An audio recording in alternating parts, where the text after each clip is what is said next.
said in the previous video. So we're gonna try to get this car started pretty soon. So we're gonna try to get as much done as possible. Wiring is a mess right now, so we're gonna try and organize it a little bit. So come with me and let's start doing the wiring.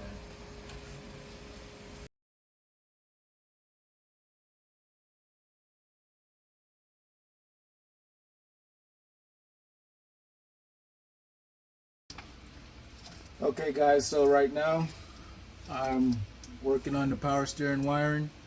I'm gonna go ahead and shorten these wires because these wires are too long. So I'm gonna shorten these wires so we can have a better, a better look.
Okay guys, basically as you can see, it's a lot more cleaner than what it was before. So right now this is going to be it for this video, and in the next video, which is going to be a part 2, I'm going to continue wiring up the dash. I'm going to wire up this box here, which is going to bring your wire to your dash. So that's what we're going to do in the next video. Alright, see you guys.